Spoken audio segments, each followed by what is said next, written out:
La siguiente participante para mí en particular es un gusto presentarla. Es una mujer costarricense que tengo el honor de conocer desde hace muchísimos años, no voy a decir cuántos porque podrían sacar cuentas y eso no nos conviene ni a Ana Elena ni a mí, pero con quien he participado en Costa Rica en la lucha de los derechos de las mujeres desde antes de que se hiciera efectiva la ley de igualdad real. Pero bueno, Ana Elena decidió ampliar sus horizontes y por eso en este momento es la representante de ONU Mujeres para El Salvador desde agosto del 2015. Ella es abogada y cuenta con una maestría en gerencia de proyectos, con una licenciatura en Derecho, tiene cursos de posgrado en género y diplomado en estudios sobre juventud. Durante más de 25 años ha trabajado en organismos internacionales y proyectos relacionados con los derechos humanos y particularmente con los derechos de las mujeres de la sociedad civil, los pueblos indígenas y afrodescendientes de jóvenes en América Latina y el Caribe. Por 6 años se desempeñó como asesora regional en género y juventud en la Oficina Regional para América Latina y el Caribe del Fondo de Población de Naciones Unidas con sede en Panamá. Ha sido consultora de diversos organismos internacionales en la región, entre ellos el Instituto Interamericano de Derechos Humanos, IDH, la Organización Internacional del Trabajo, OIT, y el Instituto Latinoamericano de Naciones Unidas para la Prevención del Delito y la ANUD. Coordinó el Fondo para la Igualdad de Género en Centroamérica de la Agencia Canadiense para el Desarrollo Internacional y fue directora del Centro para el Progreso Humano de la Fundación Arias para la Paz y el Progreso Humano. Ha realizado publicaciones en revistas específicas sobre derechos humanos en temas de marcos legales sobre derechos de la mujer, violencia contra las mujeres, femicidio, derechos sexuales y reproductivos, VIH y otros. Específicamente para el Poder Judicial de Costa Rica, tiene gran relevancia Ana Elena Badilla porque ella fue la que a través de una propuesta redactó el proyecto de lo que hoy es la política de género del Poder Judicial. Eso precisamente hoy está cumpliendo la Secretaría Técnica de Género del Poder Judicial 15 años. Yo fui la primera secretaria técnica de género que tuvo la institución y con un proyecto que hizo Ana Elena iniciamos un proceso de 2 años que culminó con la política de género de la institución, siendo la primera institución en el país y regional, yo creo, el primer poder judicial que tuvo una política de género. Entonces, para mí es un honor poder presentarles a Ana Elena Badilla, a quien le cedo la palabra en este momento.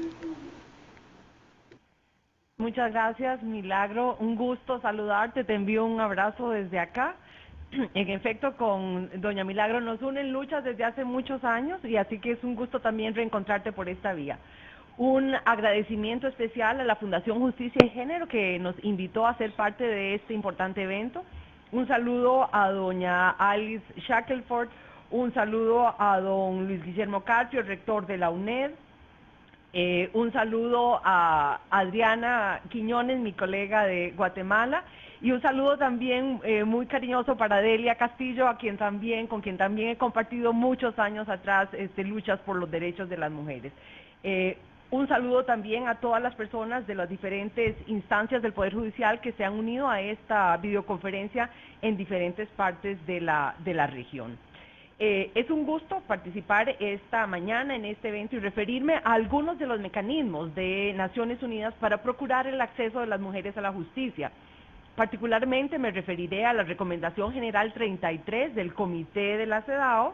y al examen periódico universal. Como bien ya señaló mi colega Adriana, el Comité contra la Discriminación a la Mujer formula recomendaciones tanto específicas para estados particulares, como el ejemplo que Adriana nos dio sobre Guatemala, pero también recomendaciones generales sobre diversos temas. Y en este particular caso me voy a referir a la recomendación 33, que es justamente sobre el tema del acceso a la justicia y que creo que es una recomendación fundamental que todas y todos los funcionarios del Poder Judicial en todos los países deben conocer, porque marca pautas muy importantes sobre lo que se entiende por acceso a la justicia y da recomendaciones muy específicas sobre cómo podemos avanzar para alcanzar justamente el acceso a la justicia. En primer lugar, la recomendación define cómo entiende el derecho de acceso a la justicia y nos dice que el acceso a la justicia es un elemento fundamental del Estado de Derecho y del buen gobierno, así como la independencia, imparcialidad, integridad y credibilidad del sistema judicial, la lucha contra la impunidad y la corrupción y la participación equitativa de las mujeres en el Poder Judicial y otros mecanismos de aplicación a la ley. Sin embargo, también nos señala el Comité de la CEDAW que existen obstáculos y restricciones al acceso a la justicia. Entre ellos señala estereotipos de género que marcan mucho de las miradas también de los funcionarios y las funcionarias judiciales cuando imparten justicia. La existencia de leyes discriminatorias, aunque ya ha habido ejercicios importantes en todos los países de ir eliminando leyes discriminatorias, todavía encontramos leyes que, ya sea por su texto o por sus resultados, tienen efectos discriminatorios. También constituye un obstáculo a la justicia la intersección o discriminación agravada en los procedimientos y requisitos probatorios y prácticas judiciales, así como el fracaso que en muchos países se ha experimentado para asegurar de manera sistemática que los mecanismos judiciales sean física, económica, social y culturalmente accesibles para todas las mujeres. Tenemos grupos de mujeres en particular que tienen restricciones muy importantes para acceder a la justicia. Mujeres indígenas, mujeres rurales, mujeres jóvenes con discapacidad, por ejemplo, enfrentan múltiples limitaciones, ya sea de idioma, de acceso físico u otras, para poder tener realmente acceso a la justicia. El acceso a la justicia, nos dice el Comité de la CEDAW, es un derecho multidimensional que se caracteriza por la justiciabilidad, la disponibilidad, la accesibilidad, la calidad, la provisión de recursos y la rendición de cuentas de los sistemas de justicia. Veamos cada una de estas dimensiones en particular. ¿Qué entendemos por justiciabilidad? Se refiere al acceso sin trabas de las mujeres a la justicia, así como su capacidad y autonomía para reivindicar sus derechos. Por disponibilidad entendemos el establecimiento de tribunales y otros órganos cuasi judiciales o de otro tipo, tanto en zonas urbanas como rurales y remotas, así como su mantenimiento y su financiación. Por accesibilidad se entiende que todos los sistemas de justicia, tanto los formales como los cuasi judiciales, sean seguros, asequibles y accesibles a las mujeres, y se adapten y adecúen a las necesidades de ellas. Yo no estoy viendo en este momento la presentación en pantalla, entonces agradeceré que la vayan pasando también en la lámina ahorita de derecho multidimensional. En relación a la calidad, entendemos que todos los componentes del sistema se adhieran a las normas internacionales de competencia, eficiencia, independencia e imparcialidad y proporcionen de manera oportuna remedios adecuados y efectivos, sostenibles y sensibles al género. También la calidad de la justicia requiere que sean los sistemas contextualizados, dinámicos, participativos y abiertos a las medidas prácticas e innovadoras con perspectiva de género y a tener en cuenta la creciente demanda de justicia por parte de las mujeres. En relación con el establecimiento de recursos, estos son necesarios para poder ofrecer a las mujeres protección viable e indemnización significativa por cualquier daño que puedan sufrir. Por responsabilidad, entendemos la supervisión del funcionamiento de los sistemas de justicia para garantizar que sean conformes con los principios de justiciabilidad, disponibilidad, accesibilidad, calidad y provisión de remedios y supervisión de las acciones de sus profesionales y de su responsabilidad legal en los casos que violen la ley. El Comité de la CEDAW elabora una serie de recomendaciones específicas para mejorar cada una de estas diversas dimensiones que tiene el derecho de acceso a la justicia. Por ejemplo, en relación con la justiciabilidad, el Comité recomienda asegurar que los derechos y la protección legal correlativa sean reconocidos e incorporados en la ley, mejorando la capacidad de respuesta del sistema de justicia a la desigualdad de género, así como también mejorar el acceso sin trabas a los sistemas de justicia para lograr la igualdad, no solo legal, sino también la igualdad real o de facto. Velar porque los profesionales de los sistemas de justicia manejen casos de una manera sensible al género. Velar por la independencia, la imparcialidad, la integridad y la credibilidad del sistema judicial y por la lucha contra la impunidad. Y aquí quisiera hacer un comentario breve sobre la impunidad. Ustedes saben que la impunidad es uno de los problemas que más perpetúa la violencia contra las mujeres. Por ejemplo, altos índices de impunidad en diferentes países sobre los delitos relacionados con la violencia contra las mujeres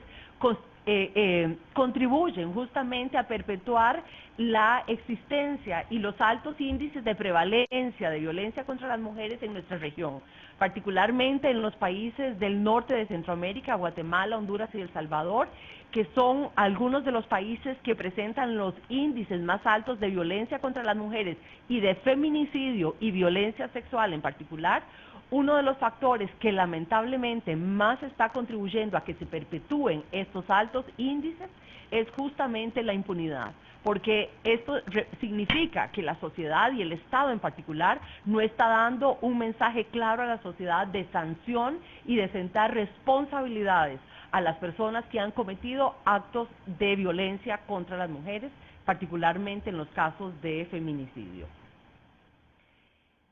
Otra de las recomendaciones sobre justiciabilidad es, por ejemplo, combatir la corrupción también en los sistemas de justicia, que esto contribuye sin duda a mejorar también la credibilidad y la eficiencia y eficacia en los sistemas de justicia.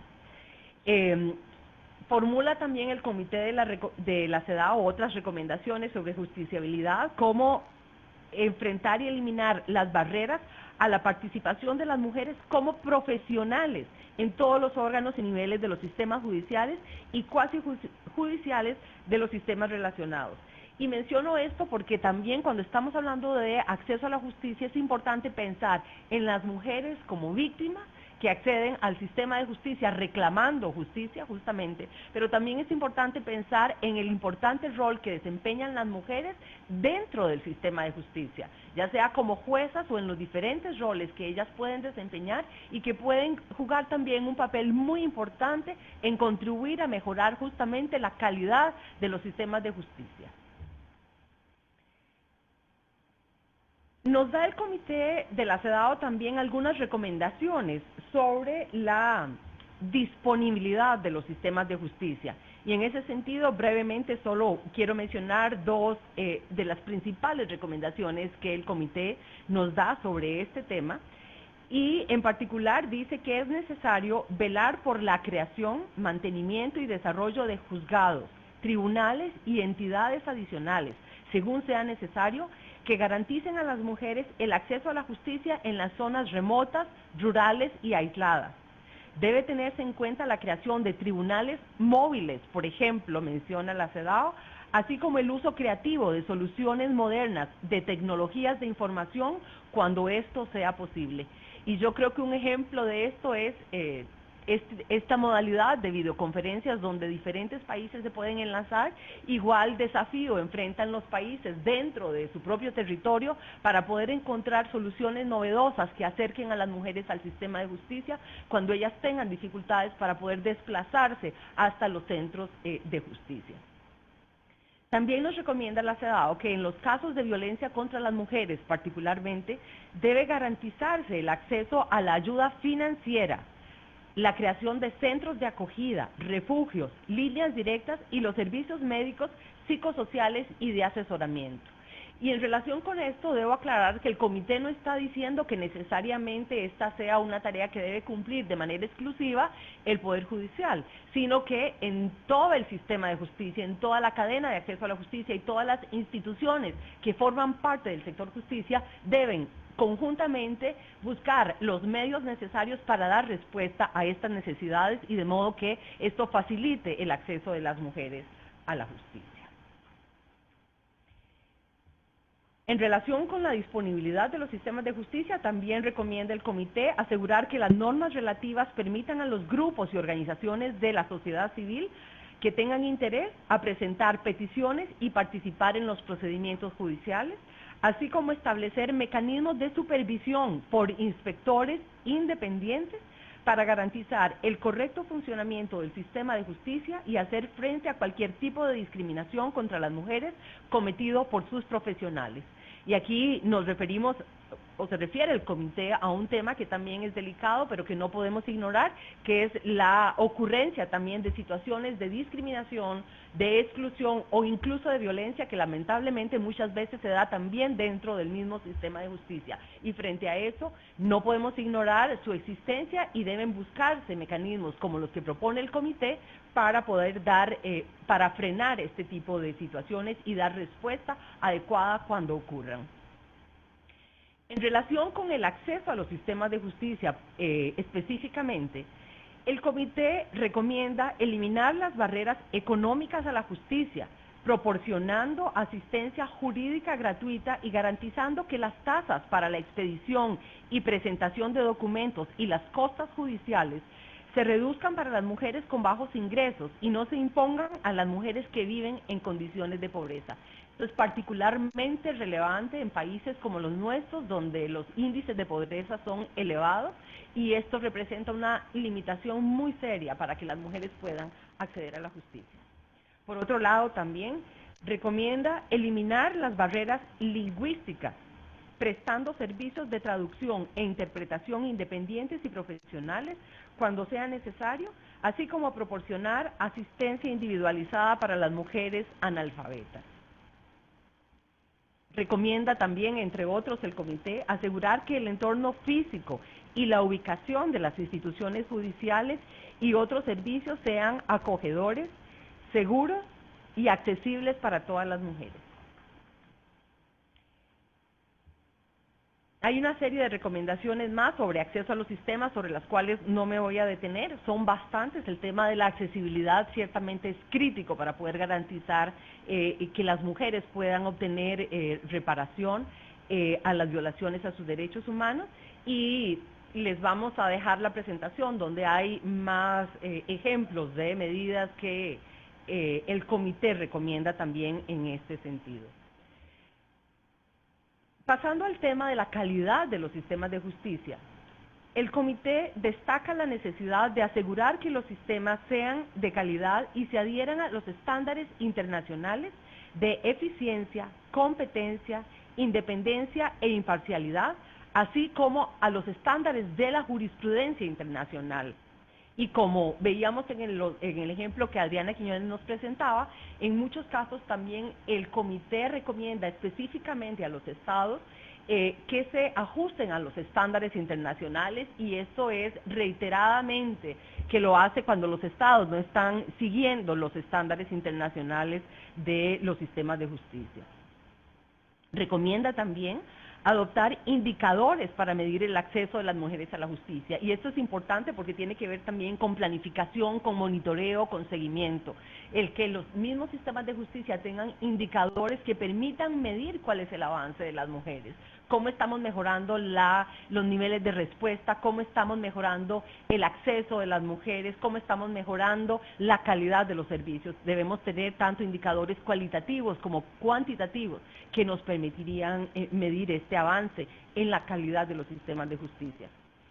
Se recomienda también asegurar un enfoque de justicia innovadora y transformadora en el marco de las reformas institucionales más amplias que los estados estén impulsando. El tema de la innovación y la transformación, como vemos, también es un elemento importante que el comité está destacando. Tenemos que romper paradigmas en el acceso a la justicia, tenemos que buscar en el marco de las competencias y las posibilidades que el mismo sistema legal nos da, buscar formas innovadoras que permitan mejorar la calidad y el acceso de las mujeres a la justicia. Incluso, por ejemplo, el comité dice, cuando sea necesario para proteger la privacidad y la seguridad sin perjuicio del debido proceso y un juicio justo, se pueden considerar algunas actuaciones judiciales que puedan realizarse de forma privada, ya sea total o parcialmente, o dar testimonio a distancia o a través de equipos de comunicación, de manera que solo las partes afectadas puedan acceder a su contenido.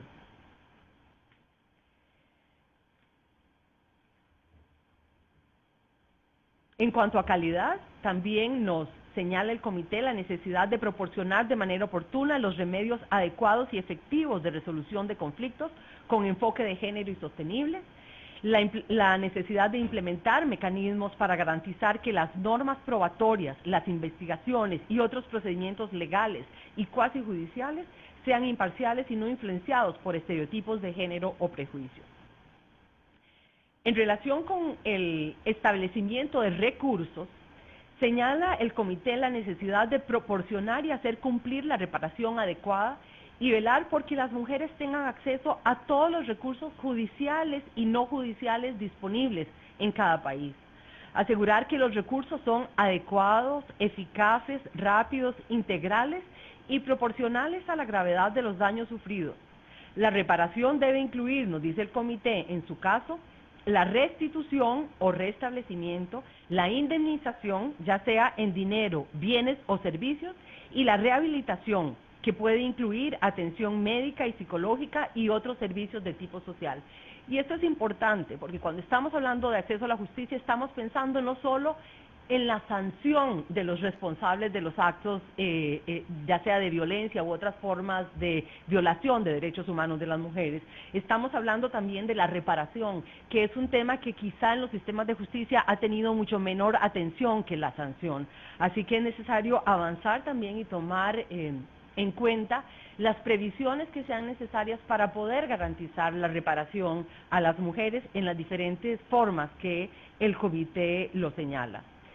En casos de violencia sexual específicamente, y quiero mencionarlo dado los altos índices de violencia sexual que enfrentamos también en los países de la región, o en situaciones de conflicto o de conflicto armado, por ejemplo, o de posconflicto, debe preverse sanciones adecuadas de conformidad con las normas internacionales de derechos humanos, aunque requieran reformas institucionales o derogar la legislación discriminatoria o promulgar nueva legislación.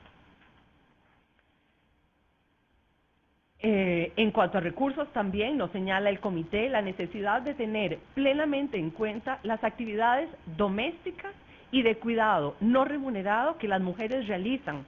en la valoración de daños y perjuicios, a efectos de determinar una indemnización adecuada en todos los procedimientos civiles, penales, administrativos o de otra índole. Y vean esto muy interesante, porque el comité está tomando aquí clara conciencia de cuál es la situación y la condición de las mujeres cuando ellas también acuden a hacer reclamos ante la justicia. Si estamos hablando de mujeres que no realizan trabajo remunerado fuera del hogar, tenemos que tomar en cuenta justamente el trabajo no remunerado que ellas sí hacen en la casa. Y esto, nos dice el comité, debe tomarse en cuenta en la valoración de los daños y perjuicios, lo cual demuestra una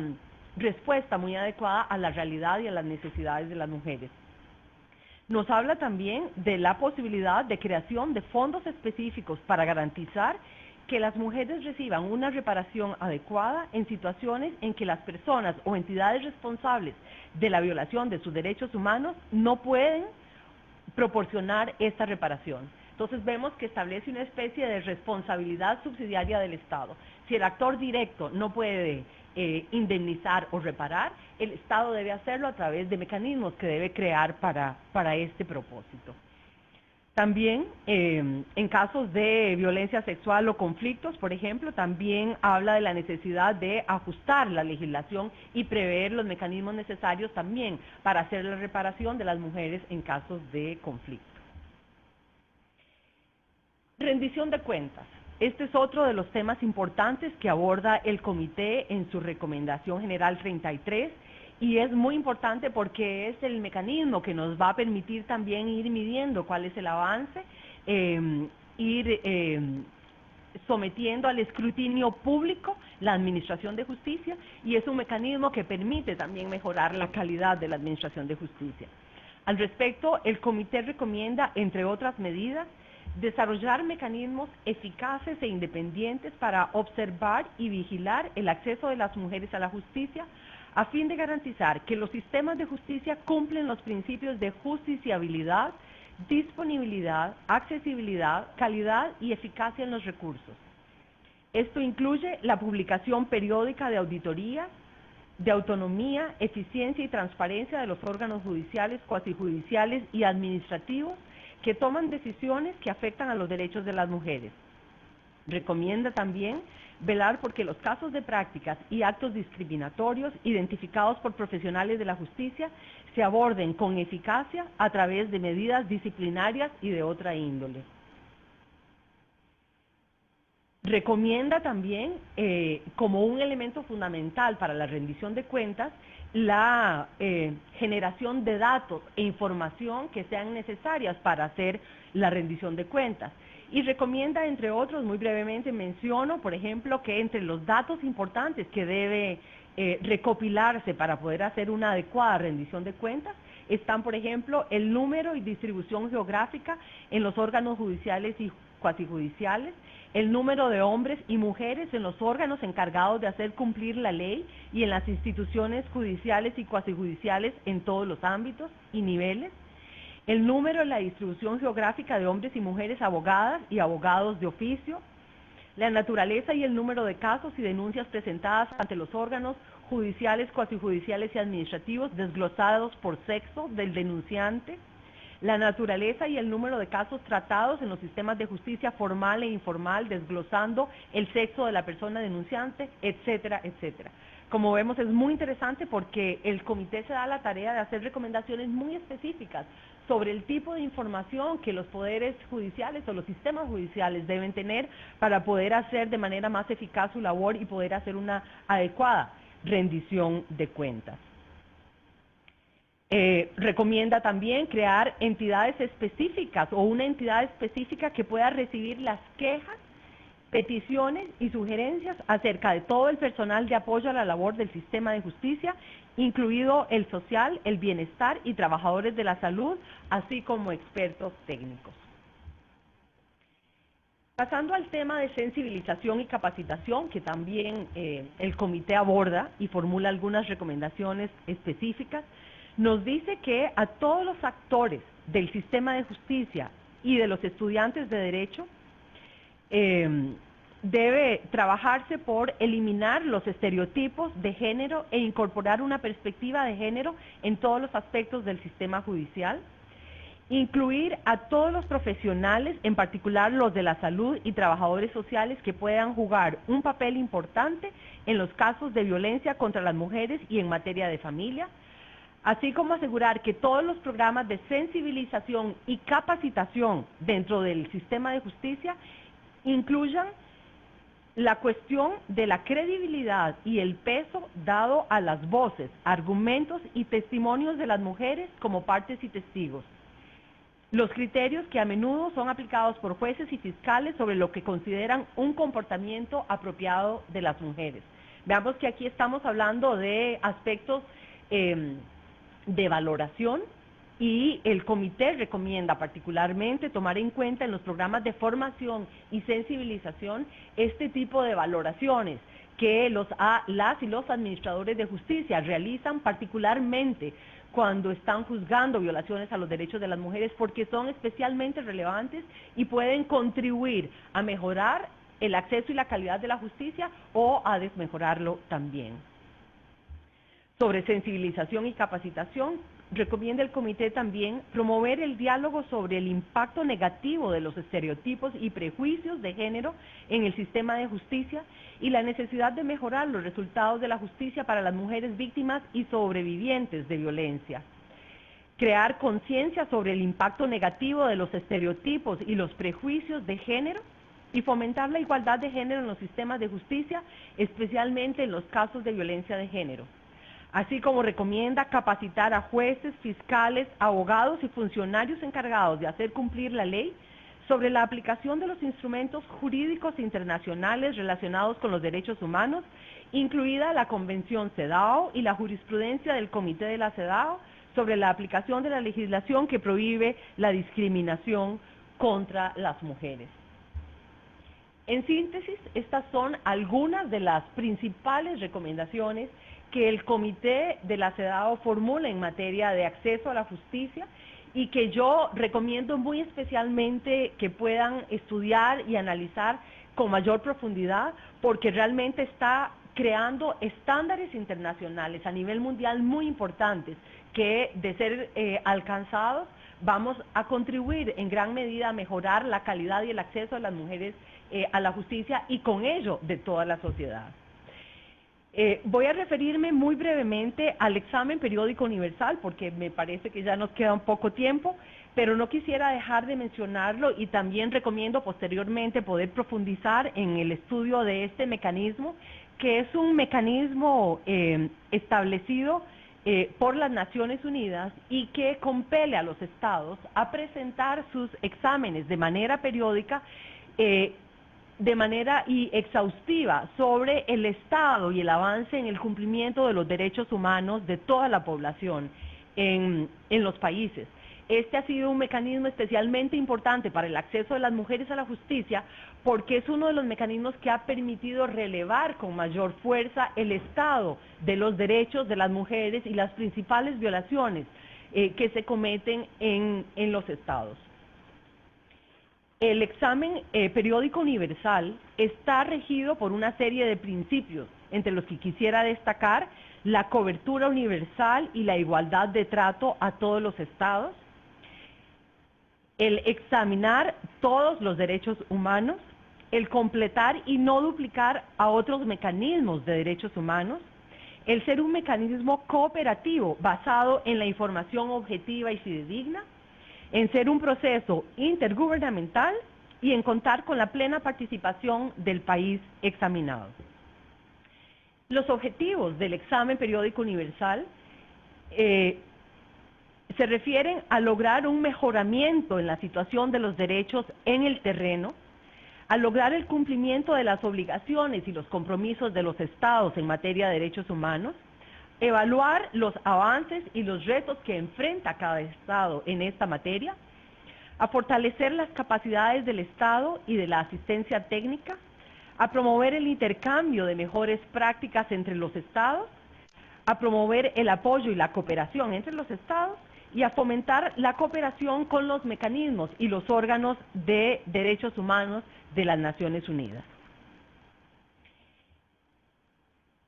El proceso que se lleva a cabo para la presentación del examen periódico universal por parte de un Estado tiene una serie de fases o etapas, dentro de los cuales el primero es la elaboración del informe por parte del Estado.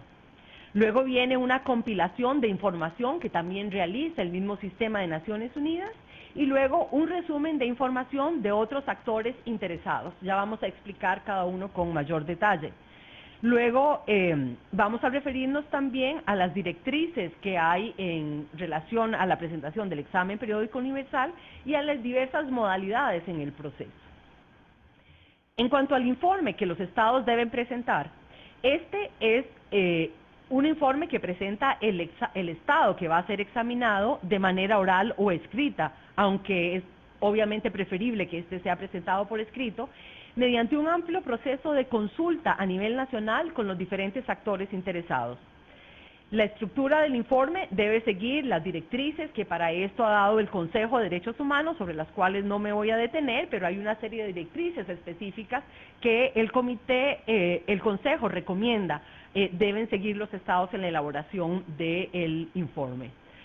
Además, como señalaba antes, el Alto Comisionado de Naciones Unidas para los Derechos Humanos prepara también una información adicional contenida en los informes de los órganos de tratados, los procedimientos especiales y otros documentos oficiales del sistema de las Naciones Unidas, y contienen las informaciones sometidas por escrito por entidades especializadas también de las Naciones Unidas. Asimismo, se prepara un resumen de otros actores y es el mismo Alto Comisionado de Derechos Humanos el que presenta este resumen con base en los informes que otras entidades interesadas hayan podido presentar, u otros actores, como las instituciones nacionales de derechos humanos, procuradurías de derechos humanos o defensorías, o las organizaciones intergubernamentales regionales, ONGs que se dedican a la defensa de los derechos humanos y en particular de los derechos humanos de las mujeres, instituciones académicas, sindicatos y otros organismos de derechos humanos que tienen la posibilidad de presentar también sus informes y son recogidos por el Alto Comisionado en su resumen. El informe que el Estado presenta al Consejo de Derechos Humanos mediante el examen periódico universal incluye una descripción de la metodología y el proceso general de consulta que se ha llevado a cabo, los antecedentes del país, el marco normativo e institucional nacional para la promoción y protección de los derechos humanos, el cumplimiento de las obligaciones internacionales enunciadas en las bases, compromisos voluntarios y cooperación con mecanismos, la identificación de los logros, las mejores prácticas y los desafíos y las limitaciones que el Estado enfrenta en materia de protección y promoción de los derechos humanos, las prioridades, iniciativas y compromisos que el Estado ha asumido en materia de protección de derechos humanos, los esfuerzos que éste ha realizado por reforzar sus capacidades y solicitudes de asistencia técnica, así como la presentación del seguimiento hecho por el Estado a las recomendaciones que se le hayan formulado en el examen anterior.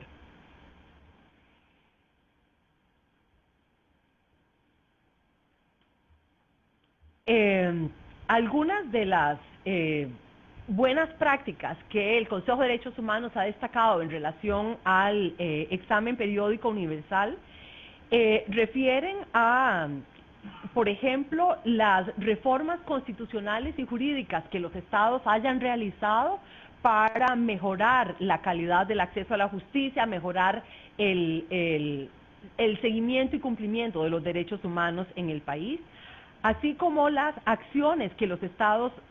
hayan realizado en materia de formación y capacitación sobre derechos humanos a los funcionarios del Estado en diversos ámbitos, jueces, abogados, fuerzas de seguridad, en general a todas las entidades relacionadas con la administración de justicia. También las iniciativas que los estados hayan desarrollado en materia de educación en derechos humanos, la sensibilización a la población en general y la participación de la misma en la elaboración de políticas públicas relacionadas con derechos humanos, a las prácticas novedosas que los estados realizan en materia de protección de derechos humanos, así como las respuestas que el Estado haya dado en situaciones de emergencia o de desastre natural u otros fenómenos que hayan podido impactar el cumplimiento y goce de los derechos humanos. Una vez que el Estado presenta su informe de país, se constituye un grupo de trabajo que elabora también un propio informe que contiene un resumen de las declaraciones hechas por el Estado, de los comentarios y preguntas que se hayan hecho por las delegaciones durante el diálogo interactivo que se lleva a cabo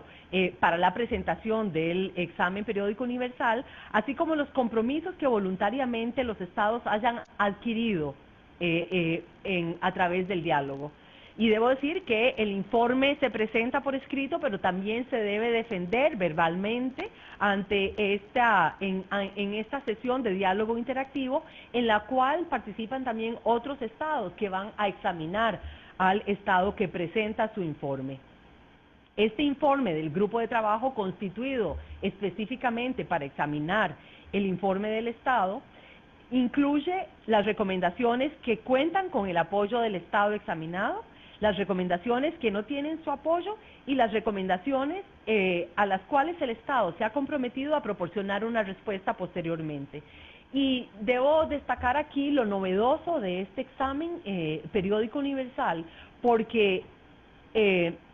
constituye un mecanismo mediante el cual un Estado se somete voluntariamente al examen de otros Estados, que le formulan preguntas, le hacen cuestionamientos y también recomendaciones. De esas recomendaciones que le formulan los otros estados, el estado examinado puede aceptar algunas y rechazar otras, y puede también comprometerse a cumplir en el futuro con algunas de estas recomendaciones. Este examen ha sido valorado como una práctica importante y que tiene esta característica particular en la cual el Estado se somete de manera voluntaria y acepta también voluntariamente aquellas recomendaciones que considera está en mejores condiciones de poder cumplir.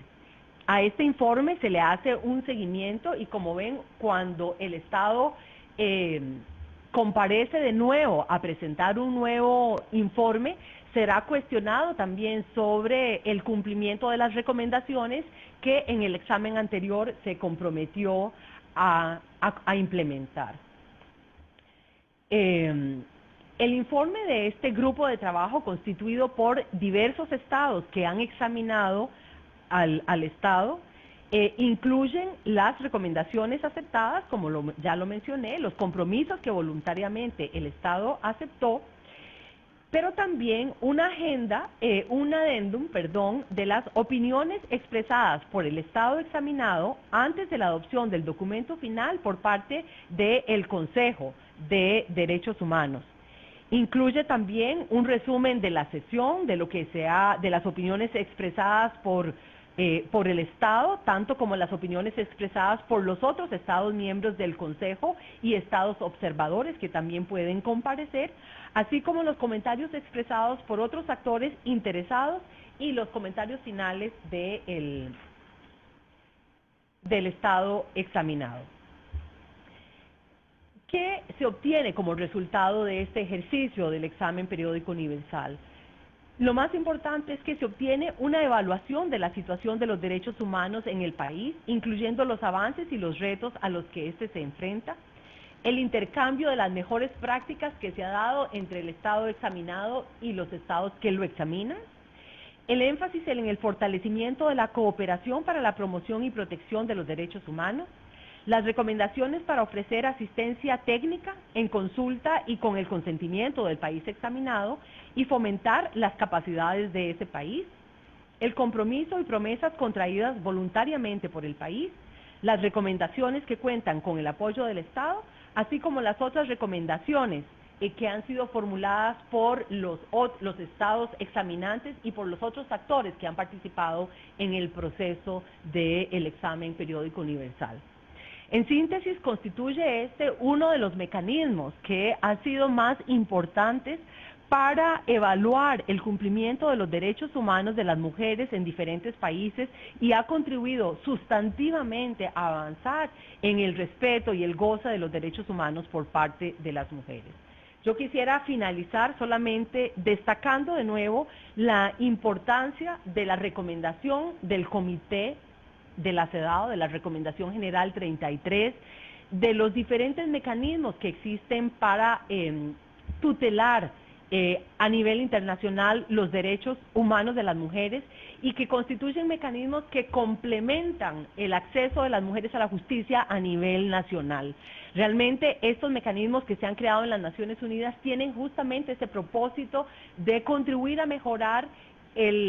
la responsabilidad que tienen de por sí los estados en el ámbito nacional de garantizar el acceso de las mujeres a la justicia y que con estas recomendaciones que el Comité de la CEDAW ha formulado, en la medida que se vayan implementando van a contribuir a que cada estado cuente con mejores herramientas, no solo para rendir cuentas, sino para garantizar que haya cada día una mejor respuesta a las demandas, a las necesidades y una reparación a la violación a los derechos humanos de las mujeres. Muchas gracias.